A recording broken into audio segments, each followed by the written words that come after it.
और इस बीच एक बड़ी खबर भी निकलकर सामने आ रही है। रूस यूक्रेन जंग पर इस वक्त की बड़ी खबर आपको बता दें, यूक्रेन में अब तक 161 बच्चों की मौत हो चुकी है।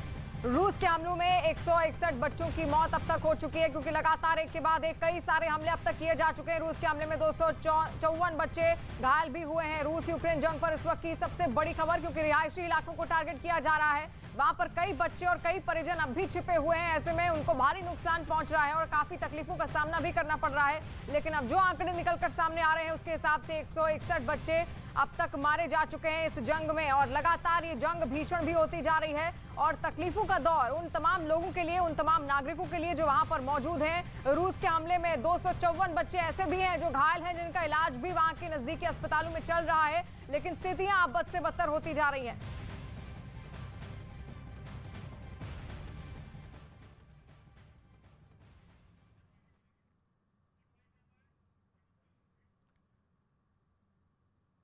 और कीव के आसपास के इलाके को खाली कर लौटी रूस की सेना पर यूक्रेन ने बड़ा आरोप लगाया है, जहां पर यूक्रेन का आरोप है कि कीव के आसपास अभी तक 410 से ज्यादा शव बरामद किए हैं। और इस वक्त सीधे चलते हैं अरुण के पास यूक्रेन, वहां से वो क्या अपडेट हम तक पहुंचा रहे हैं वो जानते हैं। रेडी।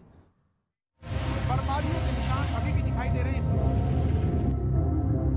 कुछ शहरों से रूस की सेनाएं वापस भी जा रही हैं, जिसमें कीव भी है, लवीव भी है, लेकिन इन सेनाओं के जाने के बाद तबाही के निशान साफ नजर आ रहे हैं। हर हिस्से में इस तरह की कई जगहें हैं जहां पर रूस ने हमला किया था।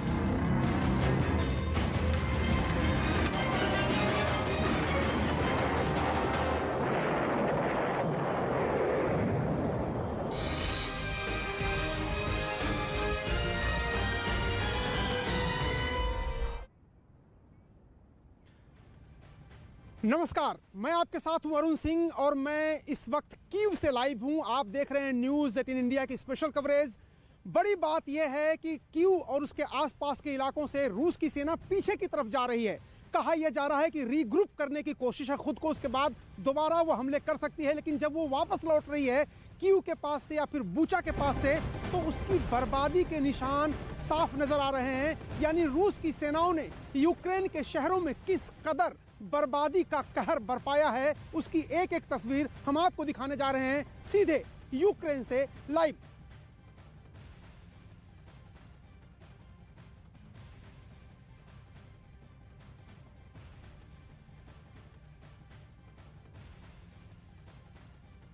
तो यूक्रेन के कई शहरों में रूस की सेना बमबारी कर रही थी, मिसाइल अटैक कर रही थी। कल ही उसने ओदेसा पर, वहां पर ऑयल डिपो पर हमला किया। उसके पहले खार्किव में, कीव के आसपास बूचा में, इरपिन में, खासतौर से मरियापुल में रूस की सेनाओं ने मरियापुल में जबरदस्त तबाही मचाई है। वहां पर घरों तक को नहीं छोड़ा गया है। और अब तो यूक्रेन की तरफ से ये स्पष्ट रूप से आरोप लगाए जा रहे हैं कि रूस की सेना ने युद्ध अपराध किया। युद्ध अपराध मतलब अंतर्राष्ट्रीय कानूनों, जेनेवा कन्वेंशन का उल्लंघन करते हुए आम नागरिकों और बच्चों की हत्या की है। तो क्या तस्वीरें हैं यूक्रेन की, सीधे मैं कीव से लाइव हूं, आपको दिखाते हैं किस तरह से रूस की सेना ने यूक्रेन में कहर बरपाया है।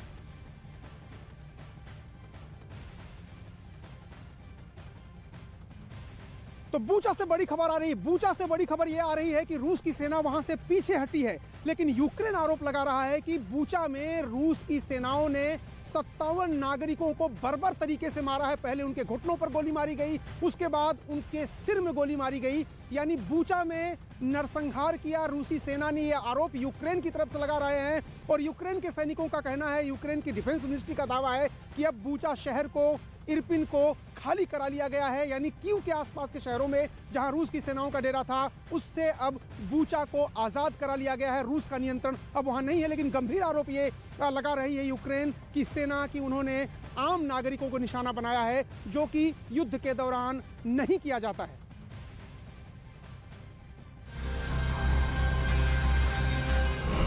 क्या रूस की सेना ने यूक्रेन के बुचा इलाके में नरसंहार किया?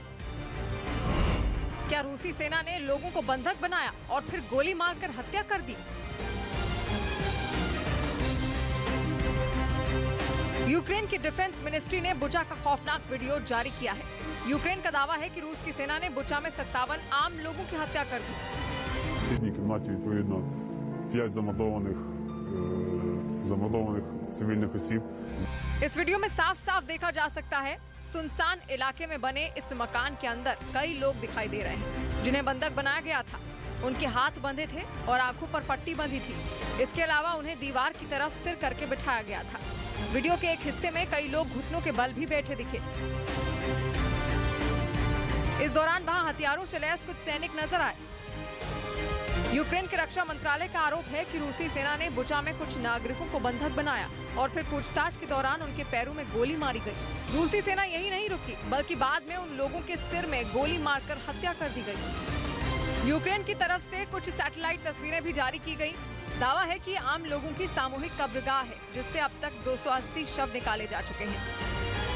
बुचा समेत कीव के आसपास के इलाके में मिले शवों को लेकर यूक्रेन के राष्ट्रपति व्लादिमीर ज़ेलेंस्की ने कहा कि रूस की कोशिश पूरे यूक्रेन को खत्म करने की है।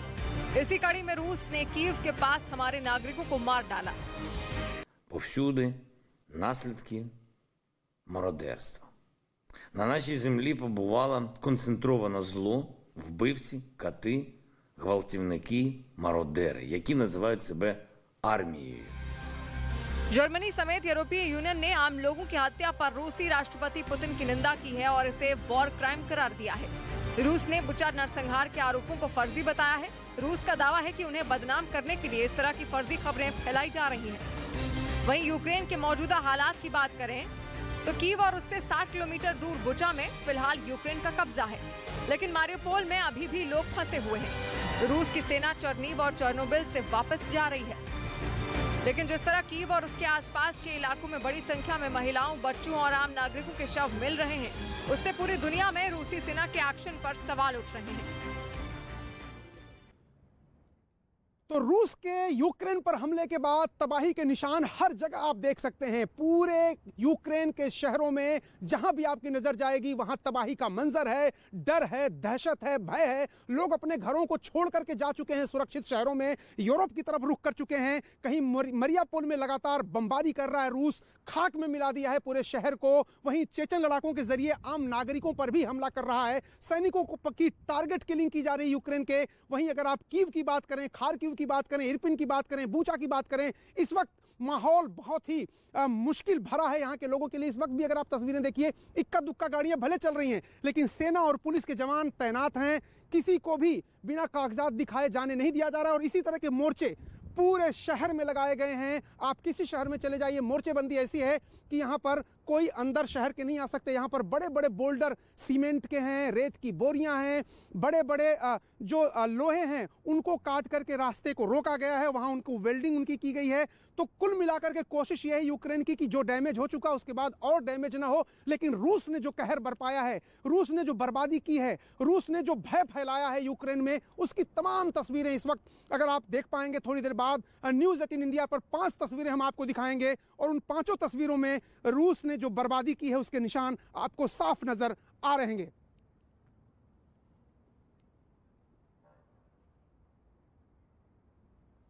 तो इस वक्त स्क्रीन पर आप देख रहे होंगे 5 तस्वीरें हैं। रूस ने यूक्रेन के कई शहरों पर जो कहर बरपाया है, हमले किए हैं, मिसाइल, रॉकेट, टैंक, कहीं टैंक से हमले किए हैं, कहीं मिसाइल से हमले किए हैं, कहीं रॉकेट से हमले किए हैं, कहीं बम बरसाए हैं। और मरियोपोल को पूरी तरह से बर्बाद कर दिया है। बूचा में भी जब रूस की सेनाएं वहां से जा रही हैं तो आम नागरिकों के शव मिल रहे हैं। 57 आम नागरिकों के मारने का दावा यूक्रेन की सेना कर रही है कि रूस ने मारा है उनको घुटने में गोली मारी गई, उनको सिर में गोली मारी गई। युद्ध अपराध किया है रूस की सेना ने, ये यूक्रेन आरोप लगा रहा है। क्योंकि जेनेवा कन्वेंशन की बात कर लीजिए, अंतर्राष्ट्रीय संधियों की बात, कानूनों की बात कर लीजिए, तो वहां पर आप आम नागरिकों को नहीं मार सकते। लेकिन रूस की सेना रुकी नहीं है। शांति वार्ता की बात हो रही है, लेकिन रूस की सेना रॉकेट से हमले कर रही है। ओदेसा में उसने कल यानी रविवार की सुबह ओदेसा में ऑयल डिपो पर हमला किया, धू कर जलने लगा ऑयल डिपो। इसके पहले लवीव में भी ऑयल डिपो पर हमला किया था। रूस की कोशिश यह है कि यूक्रेन को चौतरफा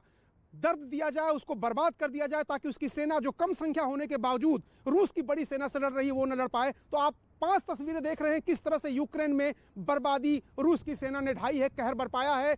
अब आपको दिखा रहे हैं किस तरह से हेलीकॉप्टर से अटैक किया, किस तरह से रूस के 2 हेलीकॉप्टरों ने बेहद ही नीची उड़ान भरते हुए क्राइमिया की तरफ से ओदेसा शहर में वो घुसे और ओदेसा में जाकर के उन्होंने रॉकेट दागे हैं ऑयल डिपो पर। ऊर्जा खत्म हो जाए जो सेना के काम आती है, ऊर्जा, या चाहे वो पेट्रोल हो, चाहे वो डीजल हो, उनकी गाड़ियों में जरूरत पड़ती है, उसकी टैंकों को चलाने के लिए जरूरत पड़ती है। तो खास तौर से ऑयल डिपो पर हमला कर रहा है रूस, ताकि यूक्रेन की सेना जहां है वहीं खड़ी रहे, मूवमेंट न कर पाए। लेकिन इस बीच यूक्रेन ने भी बड़ी ही मुस्तैदी से, बड़ी ही मुस्तैदी से जमी हुई है। लेकिन रूस के राष्ट्रपति पुतिन, जैसे जैसे उनको लग रहा है कि उनका प्लान नाकामयाब हो रहा है, यूक्रेन को कुछ ही दिनों में जीत लेने का दावा करते थे पुतिन, लेकिन 40 दिन बाद भी यूक्रेन खड़ा है। आप देखिए यहाँ पे तस्वीरों में कीव में किस तरह से सेना और पुलिस होल्ड इस इलाके का बरकरार रखे हुए है। लेकिन पुतिन के इरादे खतरनाक हैं, पुतिन गुस्से में हैं और पुतिन अपनी रणनीति के कामयाब होने को देख नहीं सकते। उन्होंने कई जनरलों को फायर किया है, उनके कई जनरल मारे भी गए हैं। तो देखिए किस तरह से यूक्रेन को बर्बाद करने की कोशिश अब भी रूस कर रहा है, पुतिन कर रहे हैं। लेकिन यूक्रेन अब अपने पैरों पर खड़ा है, उसके कई महत्वपूर्ण शहर रूसी कब्जे से आजाद हो चुके हैं।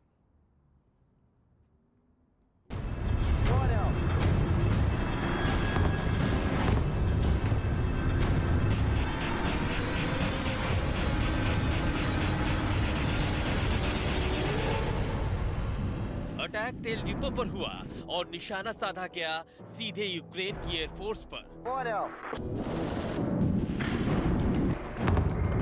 मिसाइल हमलों ने यूक्रेन के फाइटर जेट्स को पंगु बना दिया।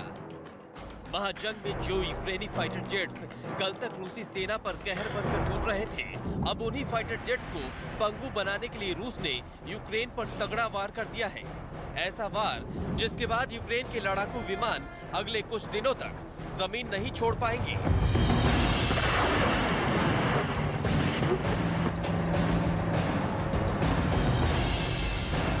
हेलीकॉप्टर से एयर स्ट्राइक की यह तस्वीरें यूक्रेन के ओदेशा से सामने आई है, जिसे खुद रूस के रक्षा मंत्रालय ने जारी किया है। वीडियो में रूस के Ka-52 हेलीकॉप्टर पहले आसमान में उड़ान भरते हैं और फिर ओदेशा के सबसे बड़े तेल डिपो पर मिसाइल बरसाकर उसे तबाह कर देते हैं। कहने को यह हमला यूक्रेन के तेल डिपो पर हुआ, लेकिन इस हमले ने यूक्रेनी सेना की कमर तोड़कर रख दी है। कैसे, अब वो समझिए। जिस ओदेशा में ये हवाई हमला हुआ, वहां यूक्रेन की नेवी का मुख्यालय है। जिस ऑयल डिपो पर रूस का यह हवाई हमला हुआ, वहां से यूक्रेनी सेना को ईंधन सप्लाई होती थी।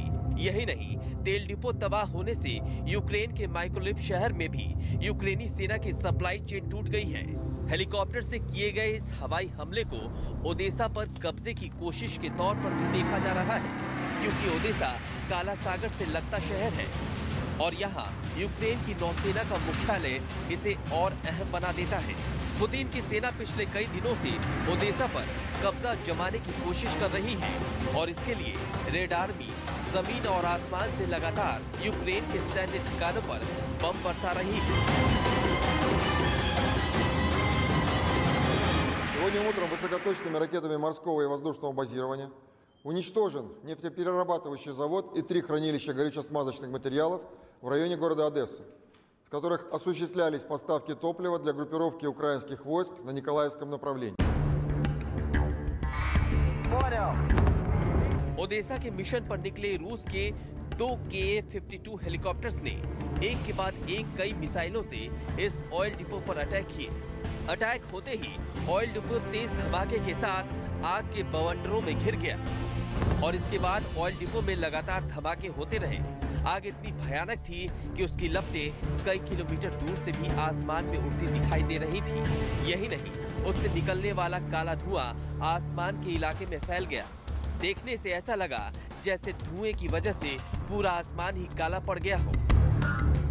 Я спокойно не думал вывозить семью, как бы слышны были выстрелы, ПВО, как бы, такого никогда еще не было.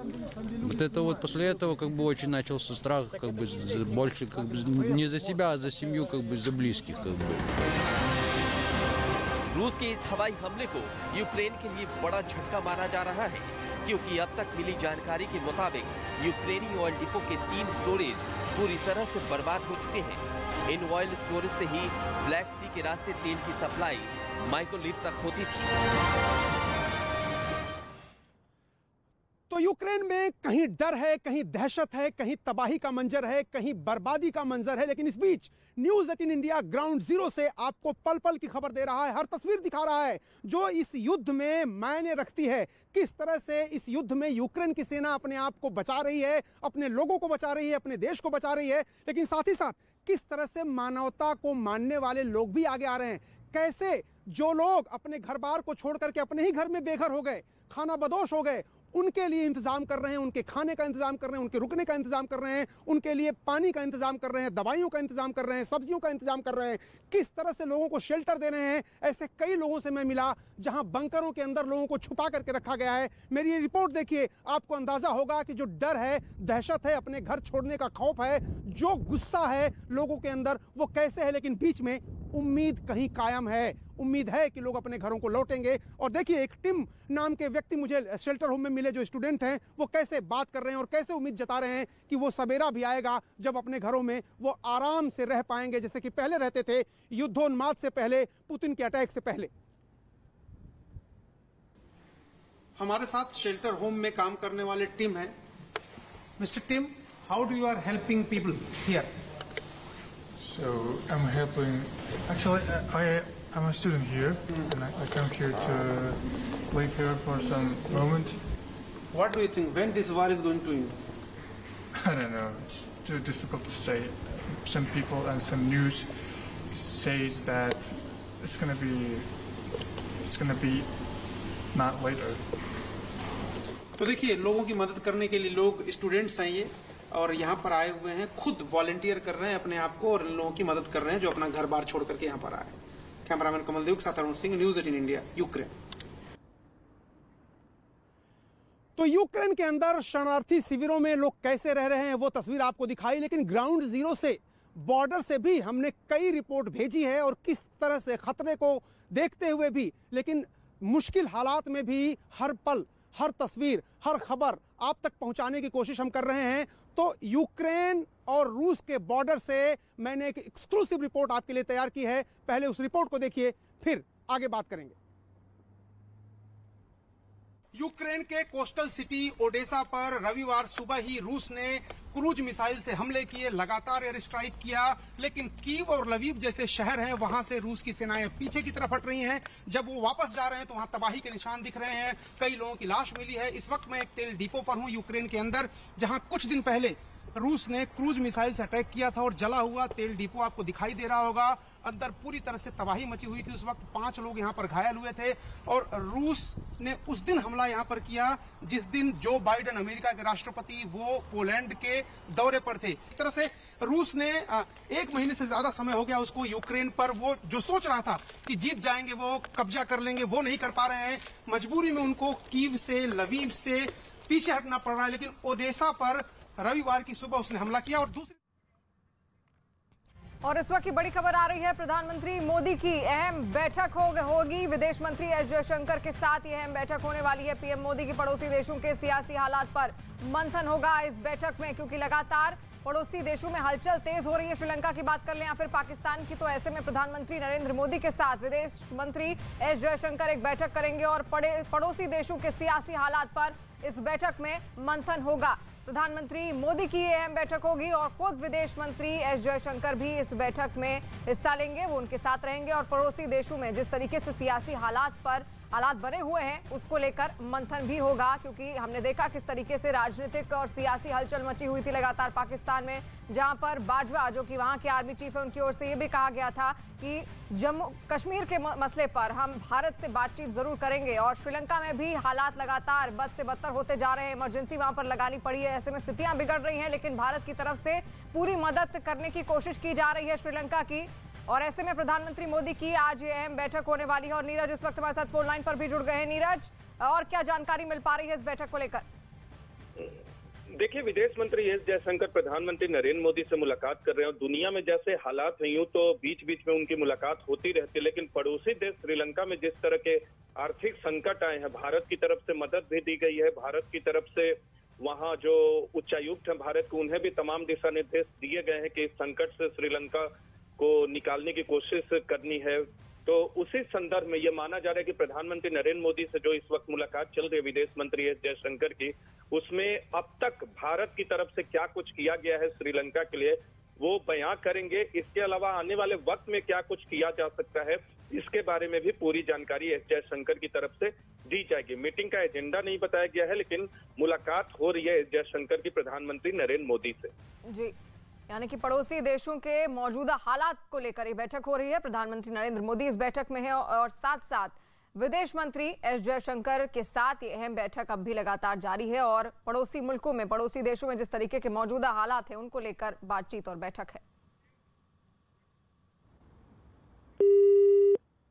तो जमीन से हमला किया पुतिन ने पहले, फिर आसमान से हमला किया और अब समय है समंदर के रास्ते हमला करने का। और जो ओडेसा है यानी समुद्र से नजदीक शहर हैं, वहां पर पुतिन ने अपनी निगाहें गड़ा दी हैं। ओडेसा में रविवार को कई रॉकेट दागे गए।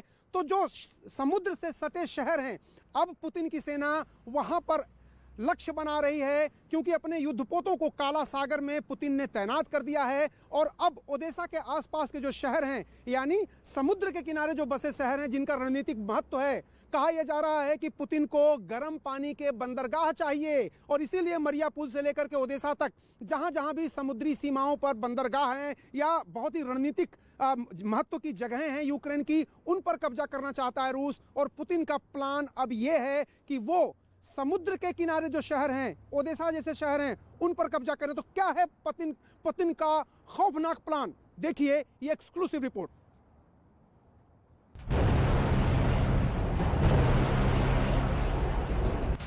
चाहे मिकोलाइव हो या फिर ओडेसा, रूस दक्षिण यूक्रेन पर टारगेट की कोशिश में है और उसकी सेना 4 शहरों पर फोकस कर रही है।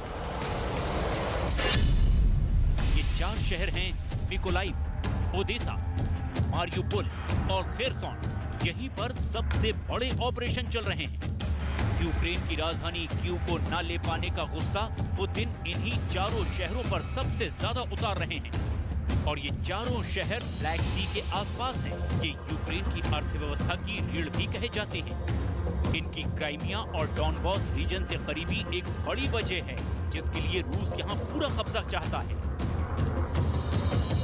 अगर रूस डॉनबॉस और क्राइमिया तक लिंक कायम करना चाहता है तो उसे इन शहरों को भी पूरी तरह कंट्रोल में रखना होगा। इसीलिए यूक्रेन के इन 4 शहरों पर अगले कुछ दिनों तक भारी बमबारी देखने को मिल सकती है।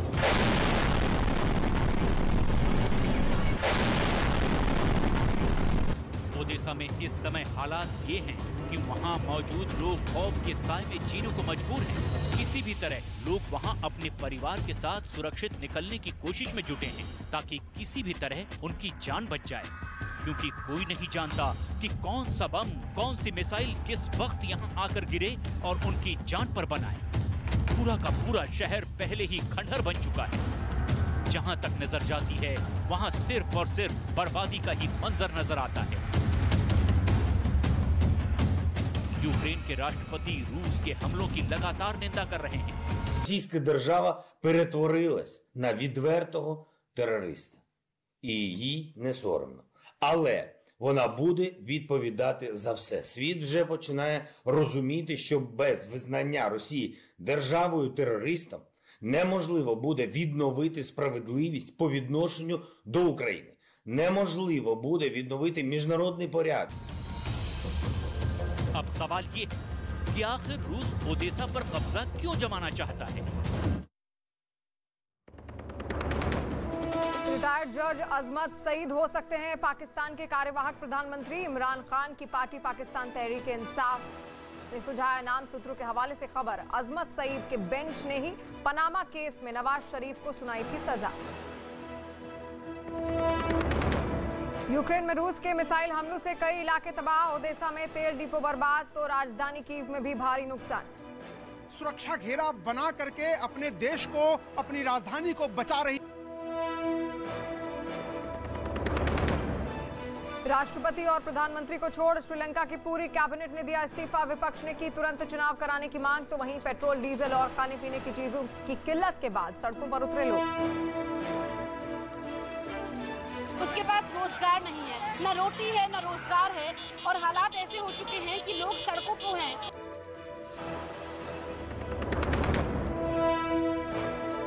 अपने इन्हीं सैनिकों और सेना के भरोसे रूस से मोर्चा ले रहे हैं। लेकिन जेलेंस्की को जैसे ही पता चला कि उनकी सेना में 2 विभीषण हैं, तो उन्होंने तुरंत उन दोनों को निकाल बाहर किया।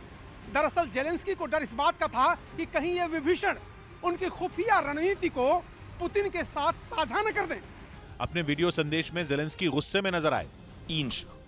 Інших дуже важливих. На тих, де нам може бути дуже складно. जिन 2 जनरल को बर्खास्त किया गया उनमें एक के पास यूक्रेन के आंतरिक सुरक्षा विभाग की जिम्मेदारी थी, वहीं दूसरे जनरल पर खैरसोन क्षेत्र की सुरक्षा का जिम्मा था। दोनों को पद से हटाकर उनकी वर्दी छीन ली गई।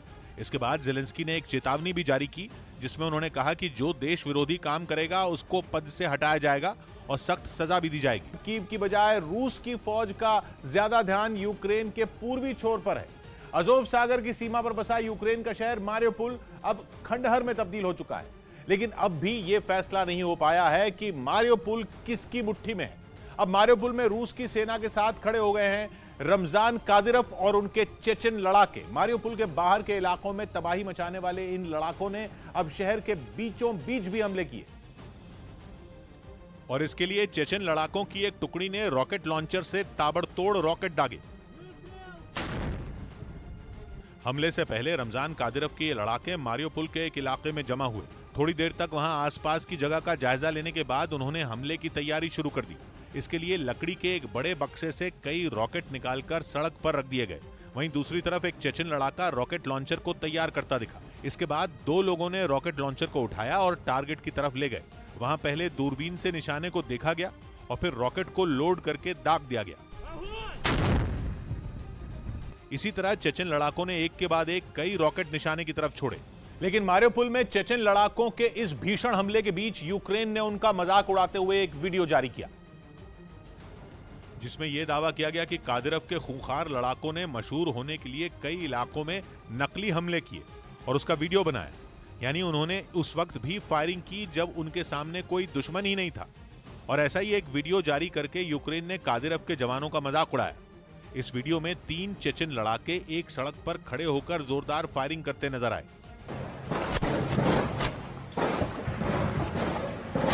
जिस तरफ उन्होंने फायरिंग की वहां कई खंबे नजर आए, जिनमें एक पर ट्रैफिक लाइट लगी दिखाई दी। यूक्रेन ने इसी का जिक्र किया और मजाक उड़ाया कि कादिरव के लड़ाकों ने ट्रैफिक लाइट को निशाना बनाया। यूक्रेन ने यह दावा भी किया कि चेचन लड़ाकों की ऐसी दिखावे की फायरिंग का ही नतीजा था कि वहां से न तो किसी के मौत की खबर आई और न ही कोई घायल हुआ। वहीं यूक्रेन ने भले ही चेचन लड़ाकों का मजाक उड़ाया हो, लेकिन वहां के एक अधिकारी की तरफ से जारी किए गए वीडियो ने उनके हमलों से मची तबाही को दिखाया। और ये वीडियो रूसी सैनिकों और कादिरव के लड़ाकों के हमले की गवाह रही एक लड़की ने बनाया, जिसमें उसने अपने घर के हर हिस्से को दिखाया। रूसी मिसाइलों के हमले ने उसके घर को काफी नुकसान पहुंचाया। खिड़कियों और दरवाजों के टुकड़े कमरों में गिरे नजर आए। पूरे घर में चकनाचूर हुए शीशे बिखरे दिखाई दिए। वीडियो बनाने वाली लड़की ने घर से बाहर के हालात भी दिखाए। वहां कई इमारतों में आग की लपटें उठती हुई नजर आईं। बताया गया कि हमले में उस लड़की के पिता समेत 2 लोग बुरी तरह जख्मी हो गए। उधर मारियोपोल में यूक्रेन के नेशनल गार्ड यूनिट के कई सैनिकों को रूस ने मिसाइल से हमला कर मार गिराने का दावा किया। रूसी सेना ने इन्हें तब निशाना बनाया जब वो लोग वहां से भागने की कोशिश में जुटे थे और जान बचाने के लिए शहर की एक इमारत में छिपे हुए थे। तभी रूस की सेना ने उस इमारत को ही मिसाइल से उड़ा दिया। इसका एक वीडियो भी जारी किया गया, जिसमें मिसाइल हमले के बाद वो इमारत मलबे के ढेर में तब्दील होती दिखाई दी। हमला होते ही वहां धुएं का गुबार उठता दिखा। रूस की सेना ने जिन लोगों को हवाई हमला कर उड़ाया वो यूक्रेन की special force unit Azov regiment के सैनिक थे। ये रेजिमेंट यूक्रेन की सेना का नेशनल गार्ड यूनिट है, जिसमें शामिल ये जवान मारियोपोल शहर को रूस की सेना से बचाने के लिए कई दिनों से वहां जंग लड़ रहे थे। वहीं रूस समर्थित विद्रोहियों ने मारियोपोल शहर के पास यूक्रेन के एक मी-8 हेलीकॉप्टर को हवा में ढेर करने का दावा किया। उसकी तरफ से सबूत के तौर पर एक वीडियो भी जारी किया गया, जिसमें एक मैदान में चारों तरफ हेलीकॉप्टर का मलबा बिखरा दिखाई दिया। खबर है कि यह हेलीकॉप्टर विद्रोहियों वाले इलाके की ओर बढ़ रहा था और हमले की फिराक में था, लेकिन तभी इसे मार गिराया गया। निशाना इतना सटीक था कि हेलीकॉप्टर के कई टुकड़े हो गए। विद्रोहियों ने आधुनिक मिसाइल सिस्टम का इस्तेमाल कर हेलीकॉप्टर को गिराने का दावा किया। सामने आई तस्वीरों में कुछ सैनिकों के शव पड़े नजर आए। यही नहीं, हथियार और गोलियों के बॉक्स भी पड़े दिखाई दिए। बताया गया कि जिस समय हेलीकॉप्टर को निशाना बनाया गया उसमें यूक्रेन के 17 सैनिक सवार थे, जिसमें 15 की तो तुरंत मौत हो गई, जबकि 2 गंभीर रूप से घायल हो गए। इस बीच यूक्रेन में जारी युद्ध के बीच रूस के बेलग्रेद शहर में बड़ा हवाई हमला हो गया, जिसे पश्चिमी देशों ने पुतिन की नई चाल करार दिया। इस हमले में वहां तेल का एक बड़ा डिपो तबाह हो गया और इसका वीडियो भी खुद रूस ने ही जारी किया, जिसमें हवाई हमले के बाद तेल डिपो आग की भीषण लपटों में घिरा दिखाई दिया। वहां लगी आग इतनी भयानक थी कि उसकी लपटें कई किलोमीटर दूर से भी साफ दिखाई पड़ रही थी और उसकी तेज रोशनी ने लोगों की आंखें चौंधिया दी। यही नहीं, उससे निकल रहा काला धुआं पूरे इलाके में फैलता नजर आया और जैसे जैसे वक्त बीतता गया तेल डिपो में लगी आग और भी भयानक होती गई। देखते ही देखते वहां मौजूद तेल के 8 बड़े बड़े टैंक इसकी चपेट में आ गए।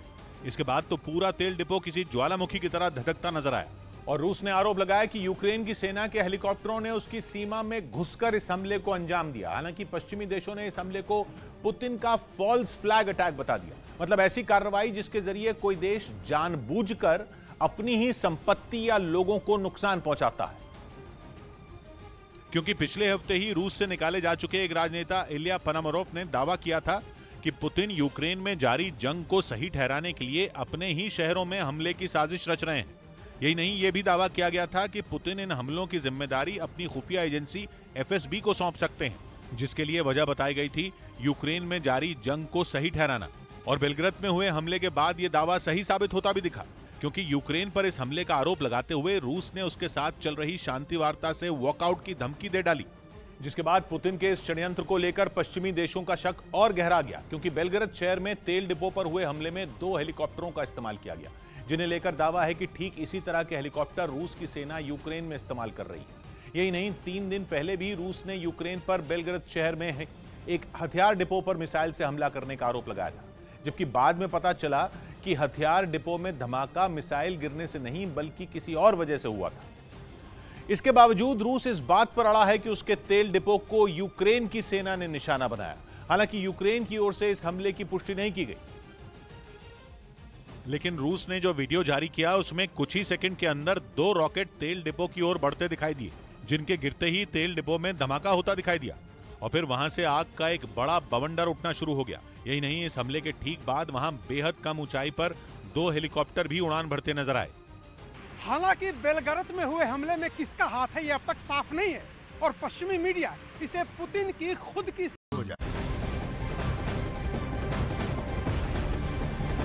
और इस वक्त की बड़ी खबर निकलकर सामने आ रही है। रूस की सेना यूक्रेन पर लगातार रॉकेट से हमले कर रही है और बमों से निशाना बना रही है। रूस के K-52 हेलीकॉप्टर यूक्रेन में हमले के लिए भेजे गए हैं और इस हमले का वीडियो खुद रूस की सेना ने जारी किया है, जो यूक्रेन के क्षेत्र में हमले कर रही है। तस्वीरें भी आप देख रहे हैं और बाकायदा वीडियोस के रूस की सेना द्वारा जारी किए गए हैं। K-52 ये हेलीकॉप्टर हैं जो लगातार यूक्रेन के कई शहरों में तबाही मचा रहे हैं। यूक्रेन पर रूस का हमला लगातार 40वें दिन भी जारी है।